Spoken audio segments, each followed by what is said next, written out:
what do you think is like the biggest mistake every writer makes, especially at the beginning when you're getting started? I think the biggest mistake is that they don't really understand what it is they're doing when they're like building a story. And I say building specifically because like all bad screenplays have the same core problem, right? Or bad screenplays that are trying to be meaningful have the same core problem. They're not focused, right? So to make a meaningful story that like actually connects with people and moves their emotion, that requires a lot of you being very specific about what you're doing, right? But that's hard to do because it's hard to get extreme clarity on how to actually construct this story. Because it's not just like set up 15 beats and make sure your character has the inciting incident at this 10 pages and then they go here. It's like, that's a way of looking at structure, but like it's not really a holistic understanding of like, okay, what is a story fundamentally? Why have stories existed for thousands and thousands of years before even films as like a way that we communicate to each other? What's the purpose of that? And then building from there. I think a challenge for everyone is usually you sit down to write and you just have a string out of a lot of cool ideas and you're just trying to throw every cool idea that you have and try to put it in. And for me, like as a director, I see that later on. Usually it doesn't happen as much in the script for me. Cutting down the script is easy because it's just paper. You wrote something and you go back and forth, but you can trim it down. Man, when you go and shoot something and then you have all of these scenes and now you have to cut them down just because sometimes it just doesn't matter. Like it doesn't matter that the person is doing this or that you have this cool B story.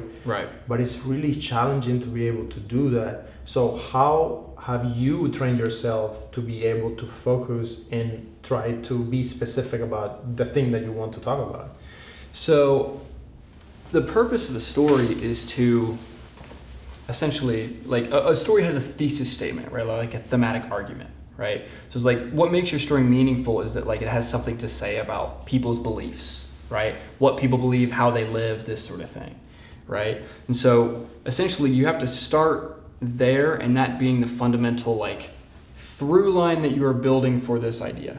So most people when they're starting with a script, what they are doing is they're coming in with some sort of like kind of a concept, maybe some ideas for a couple like key structural points, and then they try to like wrap it together. They add some characters, try to wrap it together, and then call it done. But they're already on the wrong foot because a story that is meaningful has a specific purpose to it, right? It has a specific thematic argument because to have a story, to have a character go through change, to have an arc, how do we actually show that arc? Well, we show it through a change in their beliefs, right?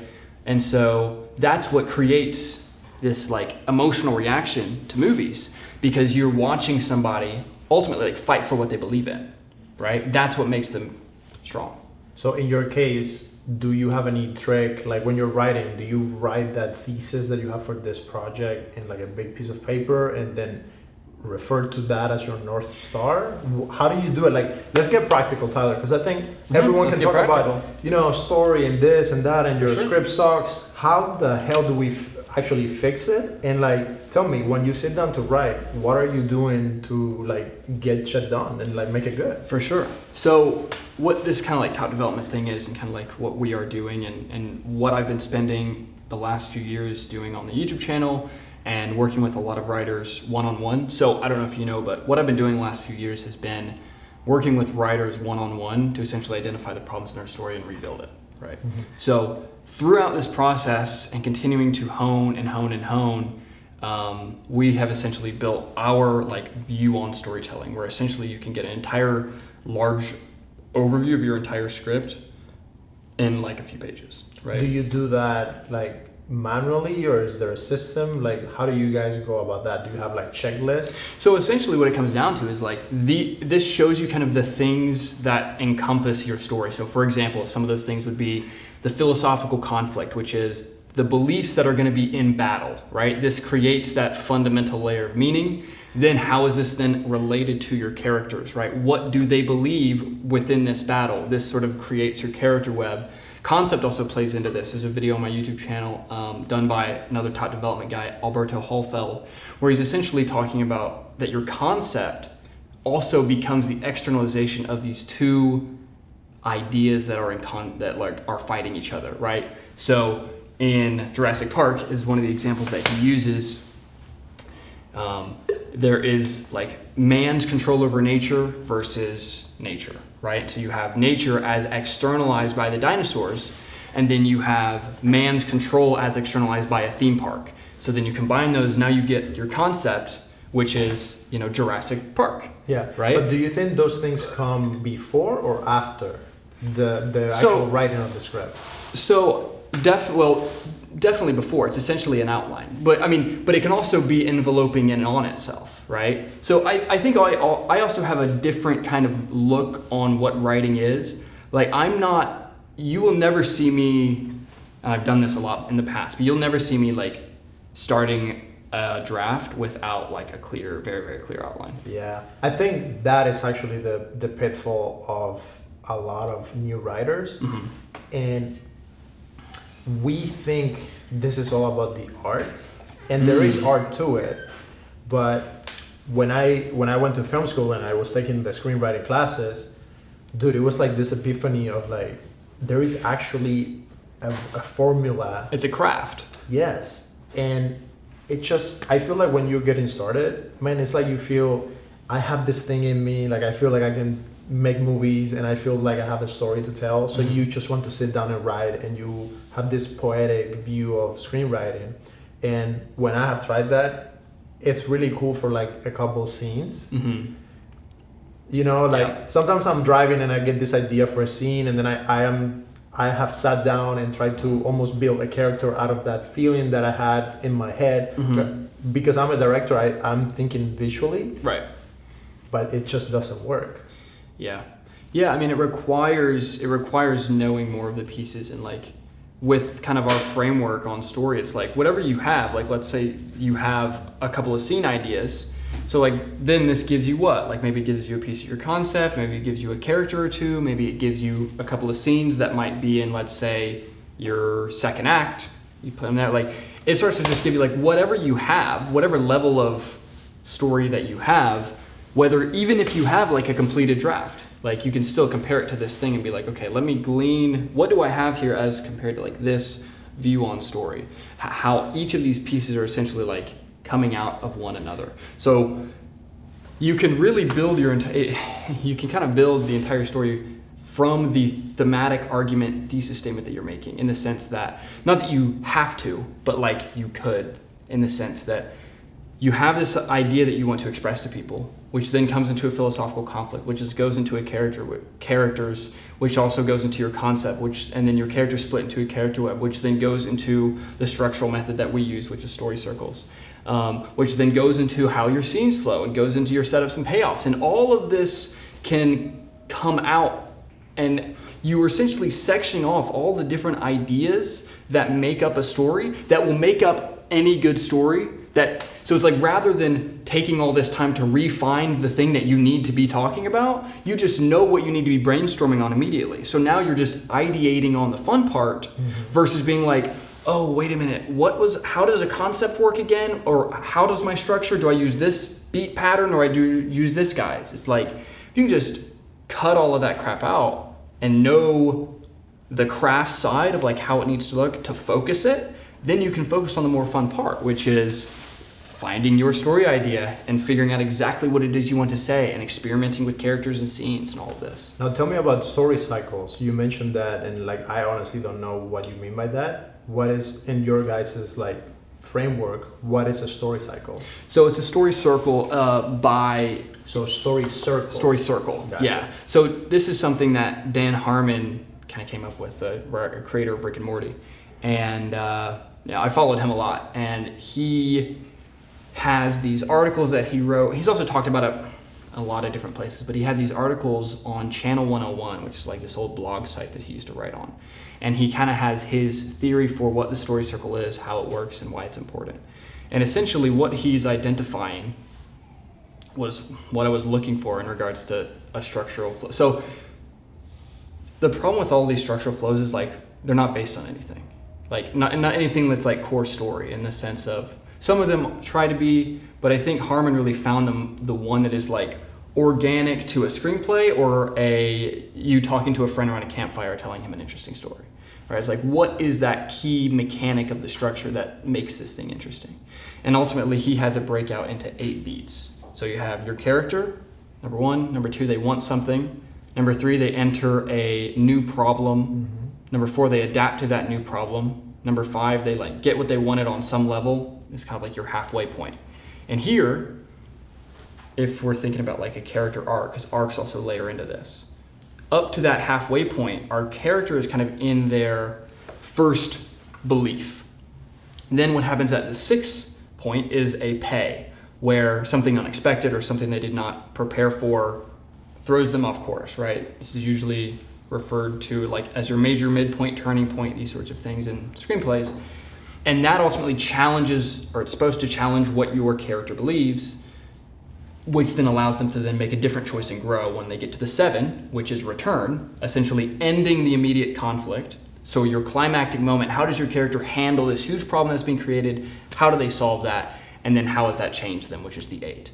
And so he looks at this as the core pieces of any functional story and that you can't really reduce anymore. Yeah, it's like the most synthesized way that you can break down a great story, and if you have that, then you have it. Correct.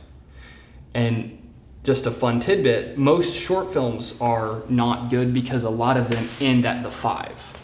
So what happens is you have a character, number 2, they want something, they enter a problem, they handle that problem, they get what they want, short film over. So then you're missing the whole payoff of what you've just set up, you just set up who this character is. Now you want to show them change, whether that's doubling down on what they already believe, whether that's changing what they believe, whether that's becoming disillusioned about what they believe, whatever. You need the sort of black and white and like the A and the B of it, right? So you need that second half to show where your character actually ends up.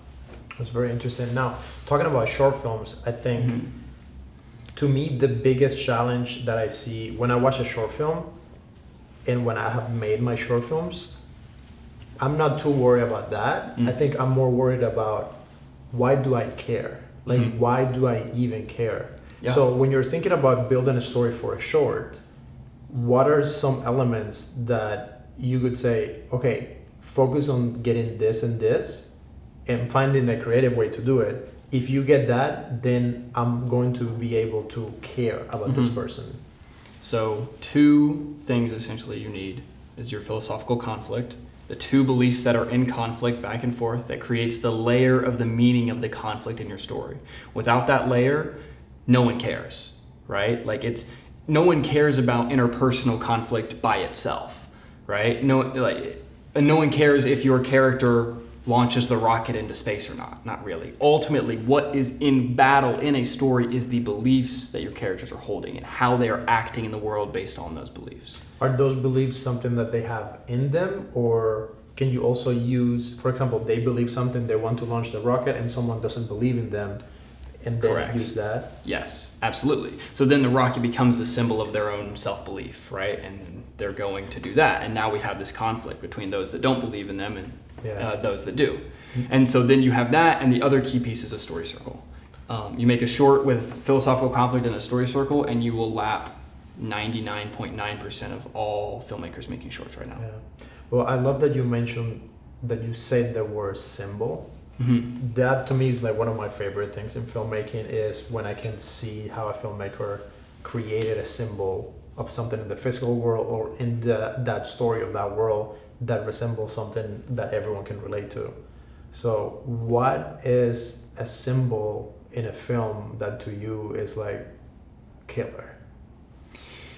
So I rewatched Snowpiercer recently, and Snowpiercer has a few really, really good symbols in it.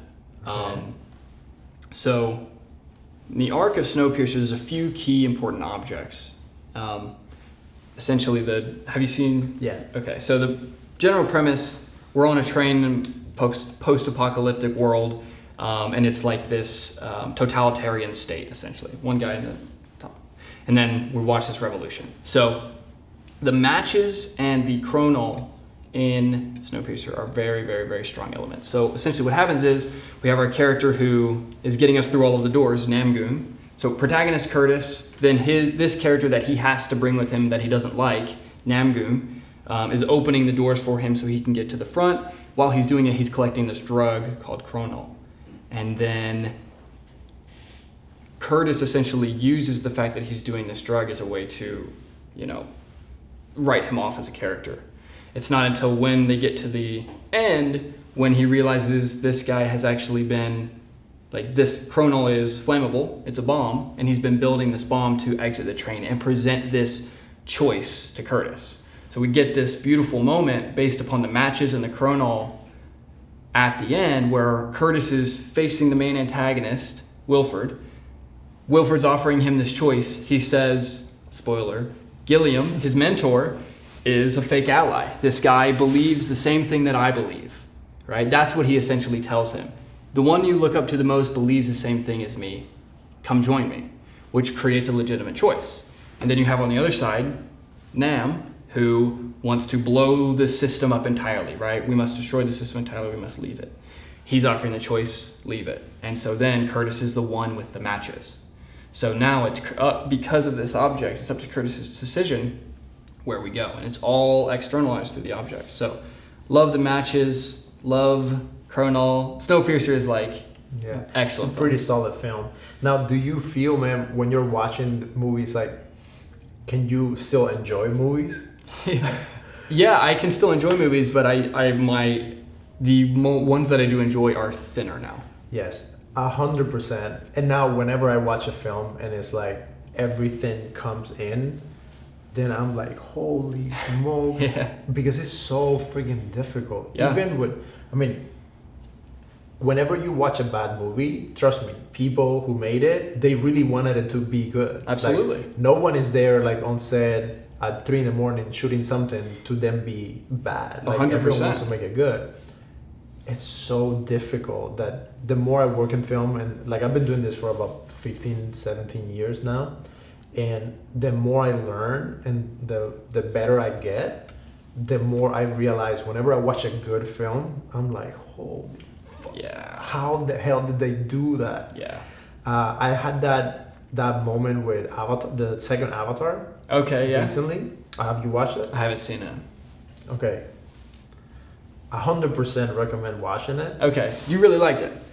I loved it beyond measure. Okay, wow. You loved it beyond measure. Yes, because I wasn't expecting it to be good. Okay, gotcha. And you have to watch it. It all comes down to taste. And I was talking to another friend the other day and we were kind of arguing. I love to get into these debates with movies.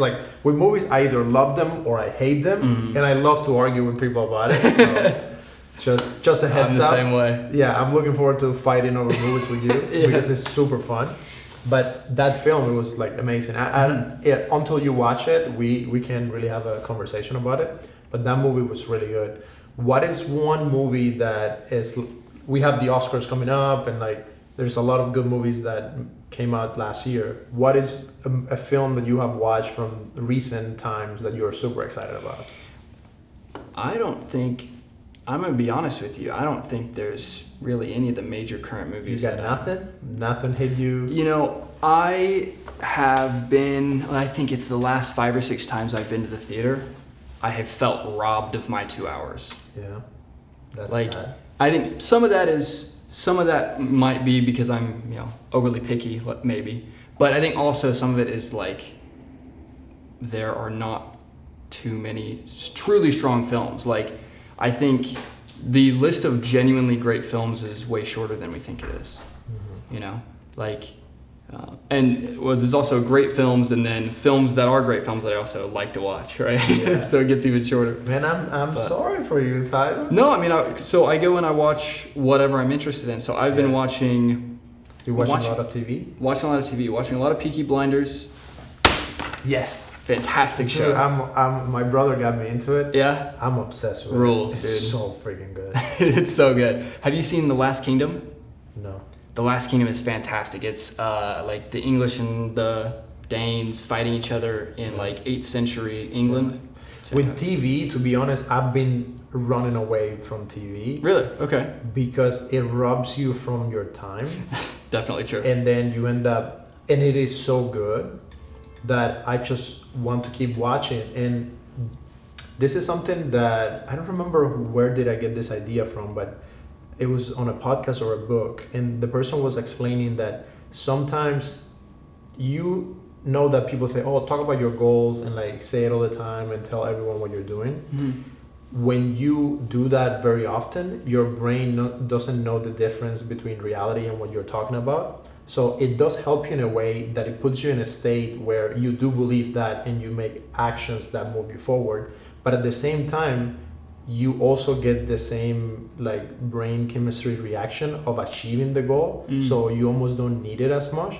And something similar with films happened. And I was talking to my friend Sam, he's another writer. We were talking about this, where I have felt, and this is personal, in my experience, if I watch too many good movies, I almost don't have the need to go and create because I get that story hunger satisfied. For sure. And this happened when I was doing one of my feature films. I was watching Game of Thrones, and I remember one time it was like super late at night, and I kept watching, and I was like, fuck this, like all of these people are doing their movie, they're doing their stories, and I have to go sit on my edit bay and like finish my movie. So I stopped watching that TV show so I could focus on mine. And I have this weird relationship with TV. I love it so much that I know that if I go into it and watch all the amazing shows that are out there, I'm just not gonna get anything done. I'm the same way. Yeah. Like I space out when I'm watching stuff. Like I just started Succession season 3 because I'd already watched the first 2. What a good show, man. So good. So good. But like I'm like, okay, I'm gonna watch this season and then like that's then it. Take Yeah. a break. Yeah. Yeah. But that's why films can be so great, right? Because it's like you can have a 2-hour experience and then you get that short story essentially and then you're good. Yeah. Right? But I think also a lot of writers, like people that have really put themselves as writers first, have gravitated towards a TV because of the stability of it. Yeah, Right. you also get a different opportunity to have people live with those characters. So I was thinking about this the other day. I was watching I usually wait till the weekend to then watch movies. And now that it's Oscar seasons, we're trying to like watch all the Oscar nominees. So it's a different time. But on regular times, what I do is I don't watch anything during the week. And then on the weekend, I reward myself with like a film or watching some Peaky Blinders. And I was thinking about this. I have had the voice of Tommy in my head for the last probably like 4 or 5 months that I've been watching the show slowly. You don't get that with a film. No. And I was thinking, you know what, it's interesting, like, and I think that's why Netflix is so like powerful. They have these stories that we live with, and like you get this in your head. So as a writer, what are things that you can do to extend that? I don't know if you have experience like working in TV projects. I've developed a couple TV projects with some writer friends, and it's always very interesting, but it's a different ballgame. So what's your take on writing TV versus features, and like how do you see that? Yeah, I mean, I love writing TV. I think you're exactly right. You get to spend more time with characters. You get to have a much larger story world, and you have multiple subplots within that. And yeah, I mean, TV is super fun, but I think story doesn't, I mean, even films and TV shows, like it all doesn't have to be the sizes that we've put it. Like, I think once you figure out just how a story works, you can make it any size you want to, right? Like you can make it 25 movies or a 10 series TV show season or one movie or... Yeah, I see your point there. I think, but funny enough, I agree that some part of those time limits are put on by just production, distribution. You have slots when you're doing a short film. If you're going to a festival, if your film is 15 minutes, you have better chances to be selected for the programming because you get more in an hour. If your film is 25 minutes, then you're cutting into other people's time. Right. But funny enough, when you analyze extraordinary sitcoms like 22 Minute, dude, it almost like clockwork. By the 7-minute mark, you have the first act, second act, third act. You open with a teaser, then you pay off. You have the A arc, the B arc. It kind of works like math in a way that is so freaking incredible. Absolutely. They have their craft so tight because they're doing the same thing over and over and over and over and over again. So they built a process. It's like these TV writers have built a process to write the particular episodes. One, either, general sort of like a sitcom formula, but then also specifically how does this TV show work? How do these characters interact in a way where we can kind of repeat this again and again? Yeah. And I don't think there's so much talk about how this sort of like people talk about formulaic writing, or they talk about how that writing is artistic expression foremost and these formulas are constrictive, but it's like, no, it's really more that this allows you to get all of the pieces that are going to be there every time for it to work no matter what, so that you can then layer your story on top of that. I think the problem is when you're not a good writer in terms of writing the emotion and the dialogue, then if you lean too heavy on the structure, for example, you have a building, you need a freaking structure, otherwise it will topple over. Right. But you also need the detail, the colors, the selection of like the furniture, and like you need both. Right. So what happens is, too, most people do this when they're writing. They have some sort of like structural beat sheet, let's say like Blake Snyder's 15 beats or John Truby's Anatomy of Story, something like that. So 12 beats or 15 beats or something. And then they have a clear protagonist, that's the clear good guy, and the clear antagonist is the clear bad guy. And that actually contributes to formulaic storytelling way more than following like a 15-point beat sheet, is because you don't have any nuance to the conflict. This is why a character web is so important. When you have the two beliefs that are in conflict in your story, because you've figured out what your theme is about, now you have these two viewpoints in conflict, you split that into sort of 4 quadrants, where you have your obvious protagonist, obvious good guy, and your obvious bad guy, but then you have these like 2 important bridge middle kind of characters, right? That can sometimes be like a fake ally, fake opponent, that sort of thing, but ultimately stand as their own different point of view in the obvious fight that we are seeing first. So in the example of Snowpiercer, right? Curtis, our protagonist, he's in the back of the train, he's impoverished, Wilford's at the front, is like, we need to take down Wilford. Clear black and white conflict. As the story continues, his mentor Gilliam is with him, and he also picks up Nom because he needs Nom to take him through the doors. Over time, he realizes that their 2 viewpoints are more nuanced, right? Gilliam believes the antagonist viewpoint. Wilford is the person at the top keeping order, and Gilliam is the person at the bottom keeping order, because he believes that you also must do the same at the bottom. This breaks Curtis's mind, right? It's that nuance piece. Same with Nom. The ultimate choice that Curtis makes is the nuanced choice that he did not see in the beginning, right? In the beginning, the train is the world. We're only inside the space. Nom is the one who offers an alternative viewpoint. And so really, it's like if you have a clear character web, and then you can pick any structural sheet that you want, your story will already work way, way better. Gotcha. Now, do you build those things, sorry, I didn't mean to cut you up. Do you build those things separate, or is that just a nature of when you're doing good storytelling, those things kind of present themselves? I think it's both. And I think a lot of the time when you latch onto a good idea, sometimes you latch onto a good idea and you don't know why it's a good idea, but it works, right? What I'm trying to do is say, here's why it works. Gotcha. Right? So it's like you're latching on to the good ideas already. This is what I saw when I have worked with people in one-on-one, right? Like they can latch on to good ideas without knowing the why yet And it's also up to me to be very clear on why we're doing this so that they can repeat it again and again. Gotcha. Right. Don't you think that you just born with that talent to like produce good ideas, or is something that you clearly have to learn? Well, sort of both. I think you are a person that has ideas. You have to foster your own creativity and sort of learn how to think outwards, not always taking in from other people, right? But then it's also like having good ideas don't help you if you can't place them in the right positions, right? So like when you're thinking about your concept, right? I think this is even a more recent thing I've been solidifying in my mind, is that your concept really is the expression of the two viewpoints in your story.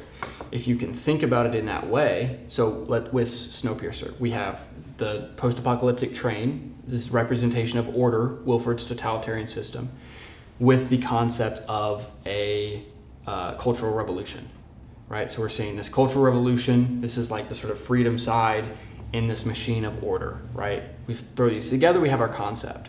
But if you can break them up into the two pieces, and you know what your two big, broad, overarching philosophical viewpoints are, in Snowpiercer's case, order and freedom, then you can ideate and create all sorts of ideas, right? It's like, okay, how is this external piece a representation of order? How is this external piece a representation of But don't you think the writer is more like, in my head, it's like, yo, I got this fucking cool idea. Right. A train, you cannot stop it, and like all these people want to get to the top, and now we have this cool guy, we're gonna give him a name, and then he has this like tremendous strength to go through and push, and like we'll figure out what happens later. Right. I think that's the Absolutely. pitch, you know? And so then what happens is they sit down and they blast through the first 26 pages, and then they shelve it and they don't touch it again for 4 months because they don't actually know what they're doing. And do you think that's because you don't know where you're going with the story? That way you kind of start, but because you don't know where you're going, you kind of stop halfway? Well, when you're starting, there's just so much wrong. Like, I remember writing, so there's a contained thriller script that I wrote. Yeah, tell me about your shitty scripts. Tell me about the let's stuff talk that about let's talk about my terrible screenplays. Because you didn't get this good by like you weren't born this way. Like I bet you wrote some shitty stuff and then Some you're like horrible. I mean, almost everything I've written is almost unreadable. I have an extremely high taste level, and I want to be very good, and it also means that I don't accept my bad work. But I wrote this script. So I worked at a production company here in LA in 2018 as a script reader. That was kind of like my first time out here in LA, trying to like be in the industry, do it that way. And while I was there, they had they allowed me to submit a screenplay to them to like be considered to be bought. And I was like, heck yeah, I'm gonna write something kind of specifically for them. So I wanted to make it low budget, something they could shoot with a few actors, kind of sell with a key main actor or actress, this kind of thing. the story of my life. There you go. So I wrote this script. It's called Rest Stop. It's like this woman is at a rest stop. Her car breaks down. She gets kidnapped. It goes crazy. It's fine, right? It's about nothing. So this is the problem, right? So I write the script. I submit it to them. And you had to read? Someone else read it, right? Yes. So one of the producers was kind enough to read it and have a meeting with me, kind of giving me notes. And I remember he kind of set it off handily, but he was like, "Yeah, this is kind of like a Z grade story," and I was like, "Awesome, so real bad." And so then I went and I rewrote it like page 1, totally shifted the idea, right? This is another problem, is that like that was a mistake. Like rewriting is not about changing the entire idea of the story, it's about clarifying the idea you already have. Every idea can be a good idea, it's just about how clear is this idea right now. Yeah, because that setup sounds really good. Like I can see it in my head, and I can see the trailer in my head. For sure. I guess the execution of who is this girl, what else is going on her life separate from this incident, what does she really want as a person to like find happiness, or is she struggling with something specific, and how is all of this going to play out so she makes it out alive, right? But also she like becomes someone Exactly. better. Exactly. And I had some of this, but again, messily, right? And most stories have some of it, but it's about like being able to take what you have and actually like create a clear kind of connection to this whole thing. So then what did you do with that script? So rewrote it, totally new idea. I got in contact with this other producer that was here that's like more in the indie world. He was kind of looking for something similar to this. He had read the initial version and this new version, and he ended up liking the first version more. So I was like, okay. So then I went into my third rewrite, fourth draft of this script, which then went back much more similarly to draft 2, because it was draft 1, and then I did a quick rewrite to give it to Voltage because draft 1 just didn't make sense, right? Vomit draft. Draft 2, Z grade, changed the idea entirely. Finally went back to draft 2 on this last one, and it still wasn't, it was better, but it still wasn't all the way there. So this other producer liked draft 2 better than Right. draft 3. Correct. And then you went on draft 4 taking notes from this producer. Right. Did the initial producer take a look at the third draft? No, so at that point I wasn't really, You weren't connected to them anymore? Or? I had moved on by that point. Because that's tricky, like the way that you're telling that story, at least for me, I'm a producer and director. I really don't want writers to do drafts based on my notes, because unless I'm optioning the project and I'm committed to developing that, because I feel like it's so subjective. So in your case, you did draft 4, but it's for another person. Right. So this is where you get into all notes end up being this subjective mess, which is why the reason that we built this top development story framework, this is our basis of viewing story, is to create a unified story language. So that when we're talking about stories, we're talking about ideas, we're giving feedback, we're doing it using the same very, very clear terms and thinking about the story in the same way. Because what happens is exactly this. You submit to a producer or an agent or a script coverage site, and they're giving you just general kind of notes off the vibes, right? Like they don't have any sort of actual clear way in which they're saying, okay, fixing this, then creates the clear story. This is so interesting, man. Like the way that you're thinking about it is, I guess because you're thinking about all of this as a writer to help other writers. Now what I see is you're thinking about a framework to develop projects in a way that no one has been able to kind of formalize that and then be able to employ that, which is very interesting. To me, I'm just afraid that when you create so much structure, then it all becomes kind of the same. Yeah. But I guess if you have, going back to the same concept that we were talking about, if you have the sound structure, then you can paint and have your own taste and vibe and.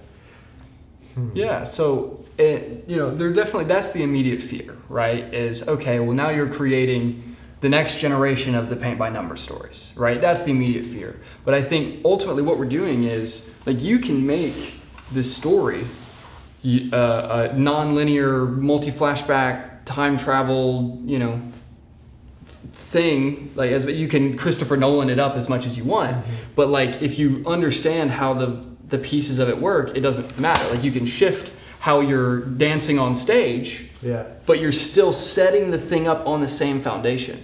Right? Well, I'd much rather have a building that is too much of a square and stands straight, than not have any building at all. Like if you know how to do that structure, then we can mess it up and make it fun and creative. There's a story I'm working on now with a team, writer-director team, and they are telling a story that's kind of using like flashbacks and multi-timelines, right? And when they initially came to me, they were like, we're doing this, multiple timelines kind of story, like, is this something that you can work with? And I was like, of course, because it's still the same process. All you're doing, we're doing the exact same thing right up until the very end, where you just say, okay, how do we best present this story?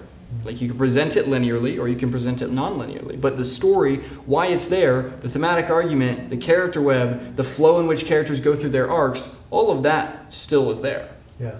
Well, now that you're talking about working with other people, producers, directors, all of that, I would love to talk about the industry side of things, which is something that you have to deal with like a lot of your time as a writer is going to be writing, but then how the hell do you make a living?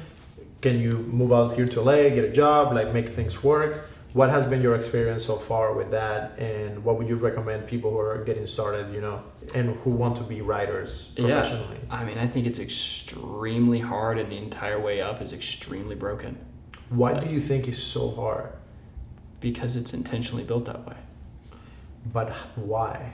Do you think that people are trying to keep people out? Why? Because I don't agree with that. Like, I don't think that's what's happening. Well, I think it's not even like over time. So Hollywood is here, right? Physically in this location. Now we live in the internet world, right? Where everywhere is everywhere, right? And I think that Hollywood has remained a few thousand people in this physical location writing screenplays, right? And I think that, not that like, you know, they're forcibly gatekeeping everyone. I'm sure there's some of that, but more so it's just like this has been the system, the way to do it, right? Like this is just how we have done it. I think that the internet presents a lot of cool opportunities for people that are not immediately here to get their scripts made and meet writers, these sorts of things. I think it presents that opportunity only to that first. It's like an online dating app. Mm-hmm. The app presents the opportunity to basically the entire country or the entire world. Right. But then you get that first date, and then if you find a girl in Germany, how many dates are you gonna have with her? Well, but you don't have to. I mean, in this situation, you can write a screenplay wherever, right? Yes, but this back and forth, like we wouldn't have this unless we were both still in Tennessee. But this wouldn't have happened if you were still in Tennessee or I was still in Cuba. Right. And so then you kind of say, okay, well then how do we unite the tribe of storytellers?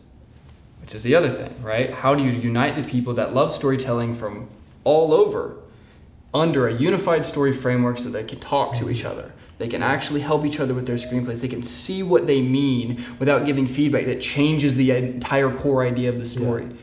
That is what top development is all about. Yeah, and that idea is amazing.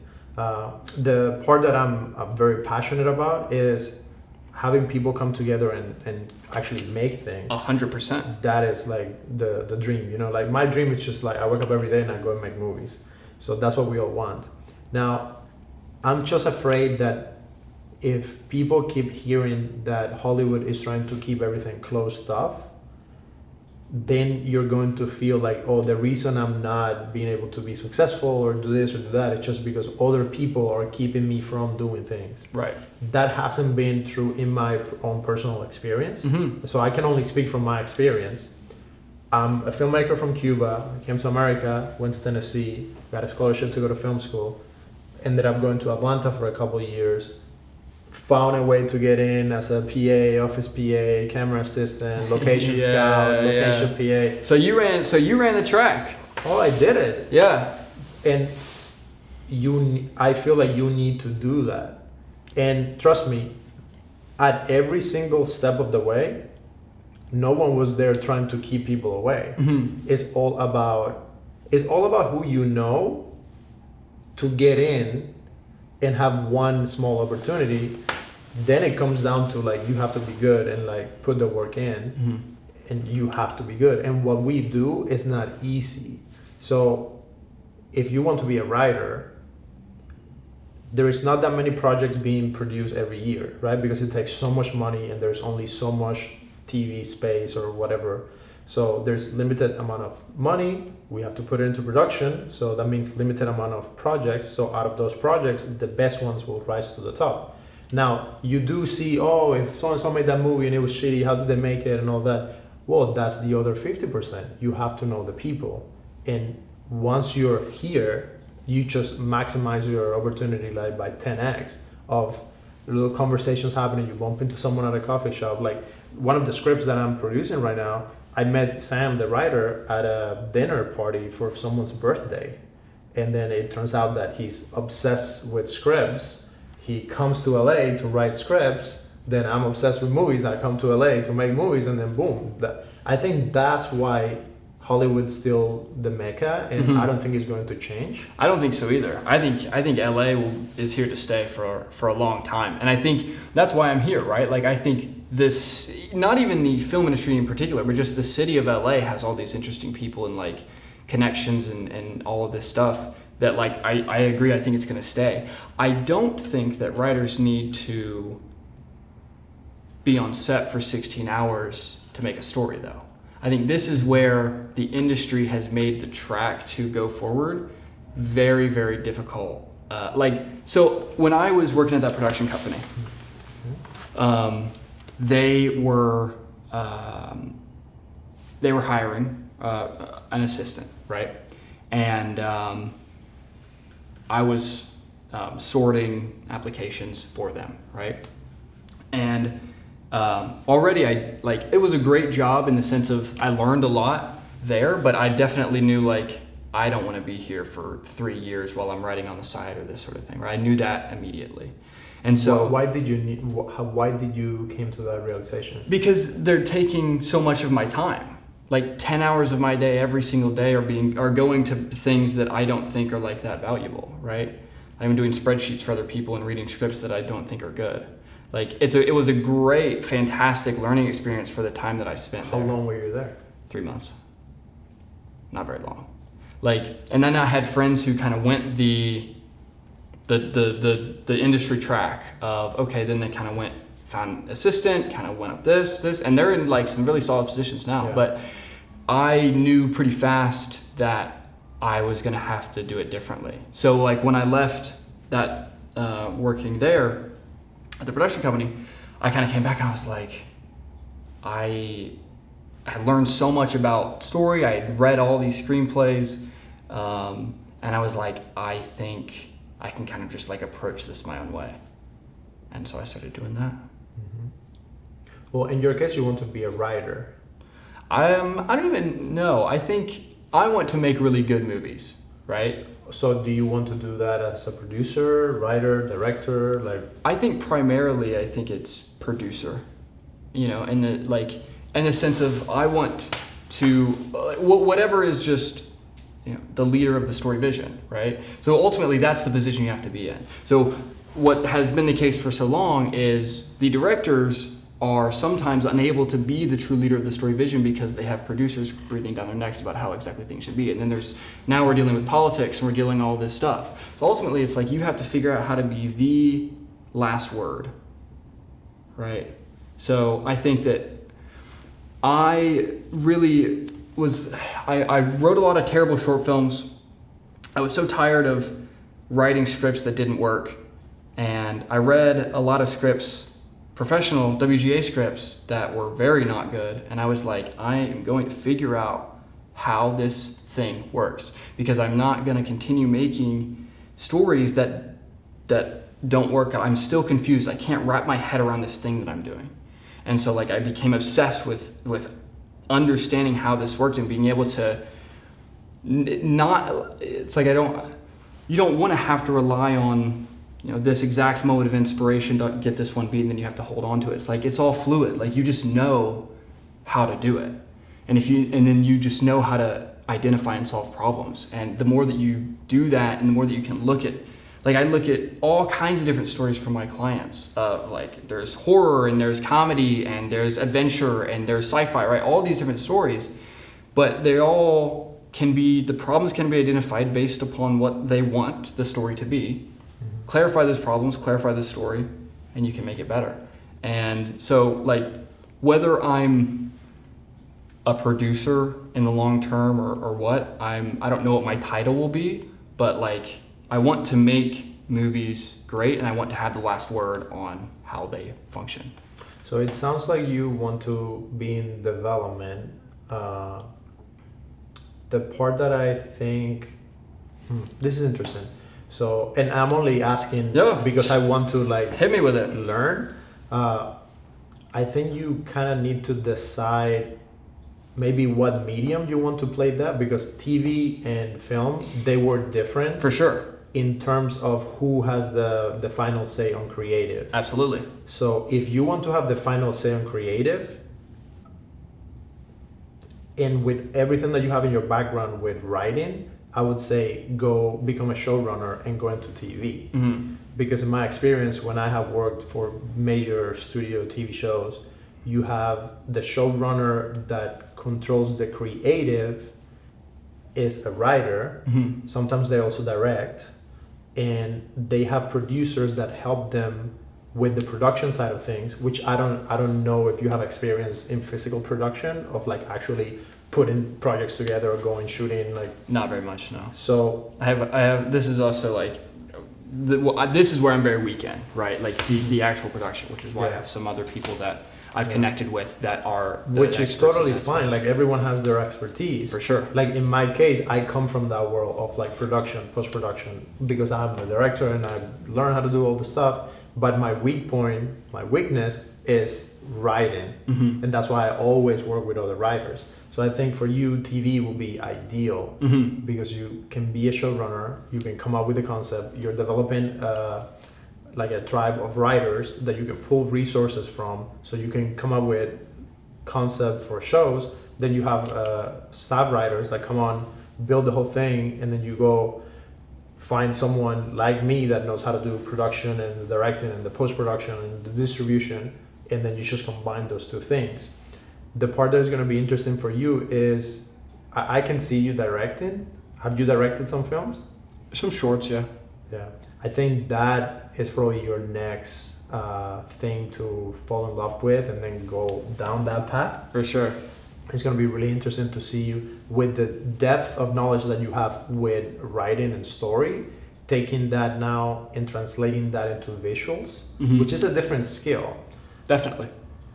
That's going to be very interesting to see how you navigate that and taking that to the next level. So I think TV will be like freaking amazing. But I definitely want to do some TV shows. Yeah, I mean, I like stories, right? I like all shapes and sizes. I wanted to be a novelist when I was a kid. So like I didn't come up like, I wasn't the kid in 6th grade with like the camera. I was reading books. Interesting. So I've always been in this world. Like story has always superseded medium for me. I think that's where directors get in trouble. Yeah. Like I think Nolan's worst films are when he's focused too much on how it looks. Yeah, I can see that. For me, I was reading when I was younger a lot. Mm-hmm. I was reading a lot of novels and like long story form, and I was watching a lot of TV. But I have an obsession with visuals. So like I get a high from seeing something that is beautifully filmed. Mm-hmm. I don't get that from reading a page that is really well crafted, like the words and everything. Mm-hmm. For me, the page moves me if I can see the picture in my head. Absolutely. And I agree with you 100%. So talking about directors now, it's interesting you mentioned beautiful prose, because I think beautiful prose is not good writing. Being able to visualize the writing in your head is good writing, right? Like again, there are so many confusing terms and misconceptions in writing. Like it's one of the most confused, obfuscated just genres of thought. There's so much miscommunication in it. And like, flowery language does not make a story pop in your brain. I mean, sometimes it can, but like that's ultimately you are trying to create these visual images in somebody even when you are writing a book. And when you're writing a screenplay, it's the same thing. You want them to be able to see the movie.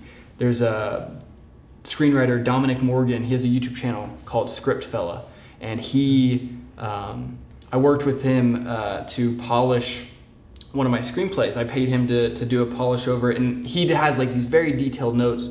He's a WGA screenwriter, and he's very good at the action lines being very specific in your action, your dialogue, the intensity of your words, this sort of stuff. Fantastic guy. Definitely worth looking at his channel. Yeah. Well, let's see if we can get him on the show and talk about stuff. Absolutely. But yeah, like it's all about like that readability and the ability to put images inside the head of the person reading it. It's not about how flowery or cute or ironic your language is. It's about, can you do that? Yeah. For me, I like scripts to be simple because I'm already doing the imagination in my head anyway. For sure. I like them to be simple. I think there is a beautiful skill to develop of when you see something on the page. This, I think, is one of my superpowers. I can simplify a scene and a page to a feeling. So that's how I start. Like when I read something, what is this making me feel, or what is the intention that I want someone to feel with this? And then I just think, and to me this happens like just by nature. I can see how I can move the camera in a way, move the actor in a way, do the blocking in a way, hit the light in a certain way, and that will create all of these things that are not even on the page. And now Sure. the other step to that, you have to see it first. So one skill that I think you're mostly born with is you read it and you see it, you can envision. The other skill that I know you can get way better at, even if at the beginning you're not very good, is you learn how to communicate with words. What actions do we as a crew need to take in order to bring that vision to life? And that is something that slowly, the more you make films, the better you get. For sure. But it's funny because it starts with communication. So being able to tell you, I want, for example, we were setting up for the podcast. I wanted the light to be even for both of us.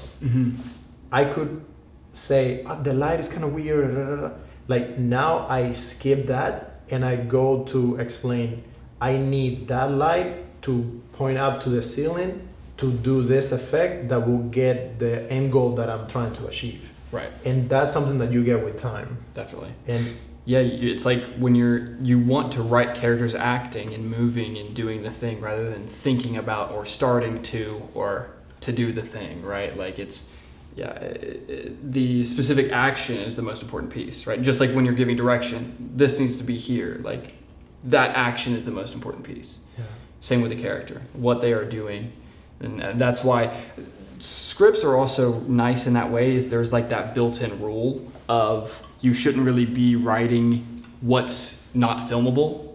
You know, like you shouldn't be really writing character thoughts or like, you know, character emotions in their head. Like you need to be writing what is filmable because this is to be filmed. Yes, that's also a note that I have to give writers a lot when they tell you how the character is feeling, but then I don't have a way of like shooting it. So Right. I think that's a nice exercise when you're getting started. Now, for you, what are things that let's talk about like on the edit side of things. Like, I don't know how much experience you have with post-production. And you know, the famous phrase that the film is written 3 times: when you write it, when you shoot it, when you edit it. Tell me a little bit about that, and have you been involved in the editing of projects or seen movies after they have been shot and now you're trying to fix it in post? Tell me a little bit about that. Yeah, I mean, so I don't have a ton of experience in this. I've edited a lot of the short films I shot. I also had some guys I worked with back in college that like, one of them was, his name is Colin, shout out Colin Osbury, cinematographer, editor, we made a lot of stuff together. But yeah, like piecing it together is always a sickening process. Like there's like that, the first rough cut is like, you want to die. Yeah. It's just brutal.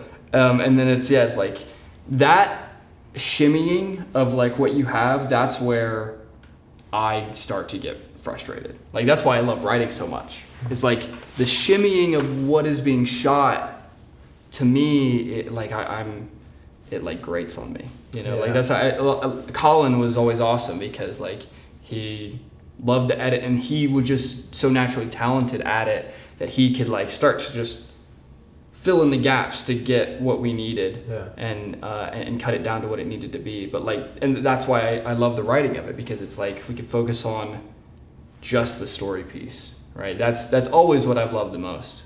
Yeah. So For me, with the editing, I have gotten better at it because I've been doing it for about 15 years now. And I always think of it as visual Tetris. So you know the Tetris game that you play on your phone? Yeah. That's basically what you do when you're editing. I love Tetris and I love like putting pieces where they fit. So I find a lot of satisfaction and a lot of creativity in that, but I do not enjoy the whole process of like the prep of the edit and like getting all the footage. Although I like the technical stuff, the technical side of things. But now that we were just working on, like before you got here, we were working on a film that we shot, and we're helping with the post-production of it. Like this amazing writer, she had a script, and I came on the project as an executive producer. But what I had to bring to the table was, we'll take care of the post-production and then help with distribution. Mm-hmm. So in your case, we were talking like before we started shooting that you're trying to develop some projects and getting into that mode now. So I would love to talk about, you have your script, the story is great, you're ready to send it out. What now? So this is where things get tricky, and I have to think about what I can and can't say, because I think the traditional way of doing it is very, very difficult, and I think could be very different and way better than it is now. Okay. Like I think this whole process of like managers and agents and all these people surrounding you with these contracts, and like you can't speak to the production company you're selling the script to, and you got to talk to this guy about this line item, and it's like chaos. Mm-hmm. And I think, I seem to have this consistent sort of pattern where I enter into some sort of like system of doing things and can't figure out how to like fit into that system and then go and do my own thing. It happened in film school. I didn't finish film school. I had this kind of big disagreement with the professors there and the way that it was being run, and just like a few important pieces that I felt like would have made it way better. For example, actually letting, like they were intentionally like separating good people from working together, right? Like, you know, these sorts of things. It was like, what are you guys doing? Yeah. But I had a big kind of that, went to, and it was like, okay, great. Well, now it's time for LA, right? Like it's time to enter the industry. I did that, and I was like, I don't think this is going to work for me. And then, and now it's kind of like, okay, I've had 4 times now where I've been in a situation where I've been like, had a script, had some people kind of interested, trying to make this thing happen, fall through. And I think it's like, you know what, maybe I'll do it that way, but I think every day it becomes more likely that I'm like making my own indie films and like never selling to other people, because like the process of it is so unbelievably frustrating. Now, do you want to make indie films forever, or do you want to make bigger features? Like, what's your ideal scenario? In 10 years, what do you want to be doing? I mean, in 10 years, I'd love to make $100 million indie films. But that doesn't exist. Why can't it?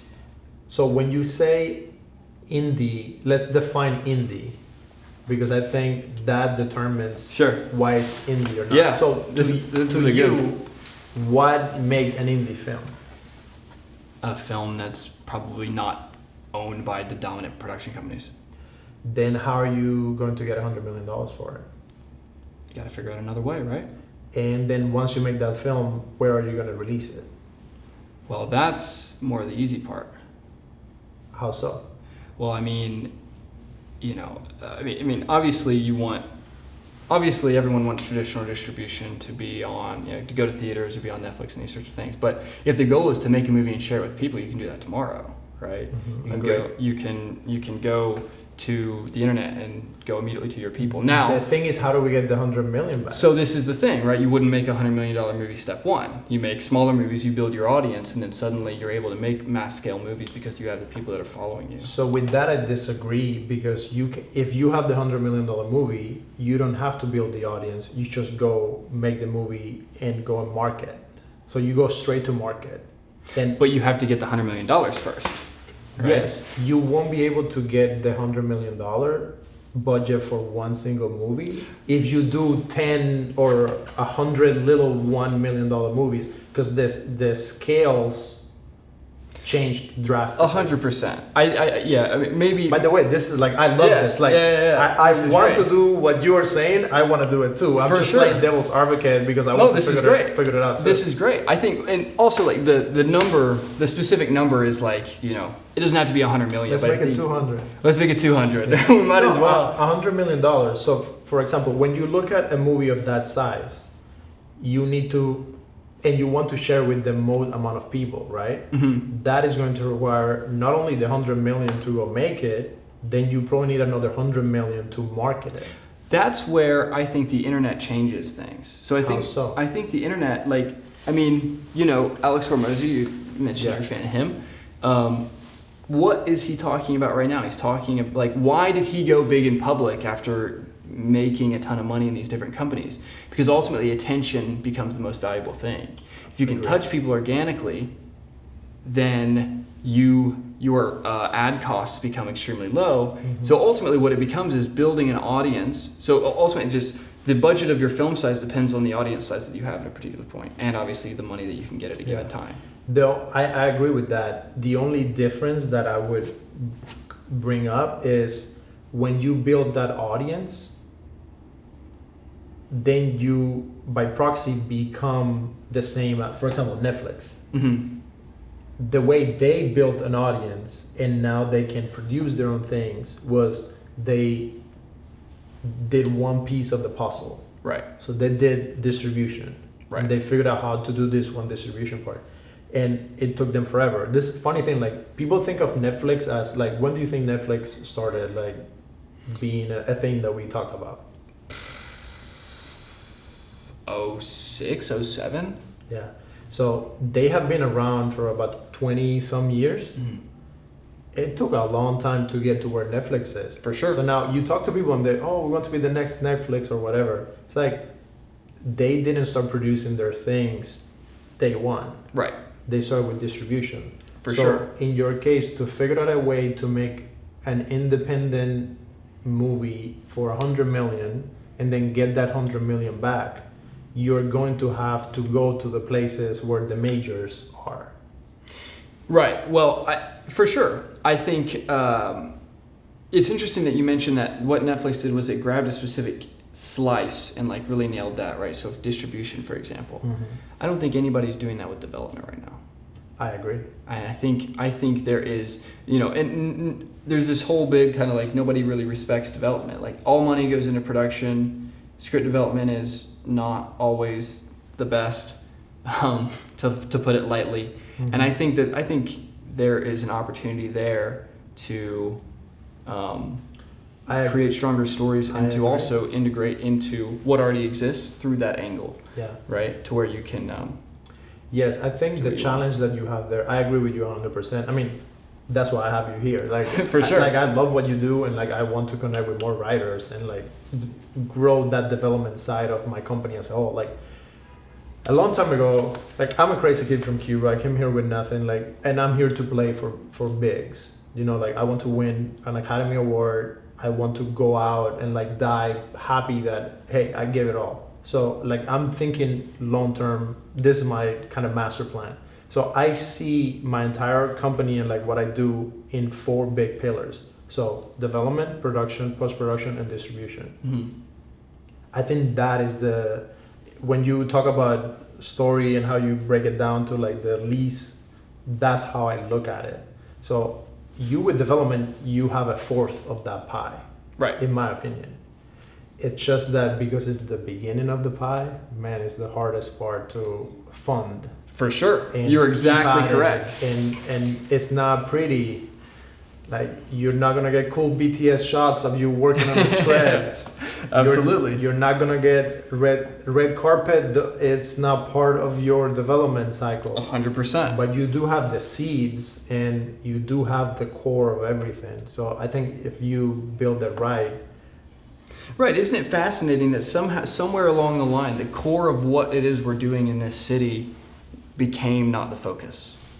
What do you mean?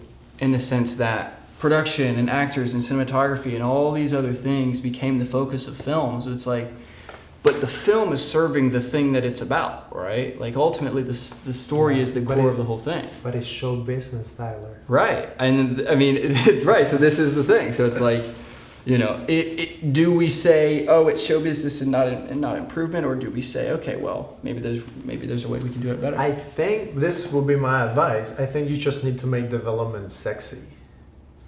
We're gonna do our best. Yeah. Even if that means like your front-facing persona and whatever you're putting out there needs to have that glamour Like you need to find, dude, if you find a way to make development sexy just on the outside, so people looking in see that as sexy, even if in the back office all you have is like piles of scripts and you're just like working on final draft forever, you know.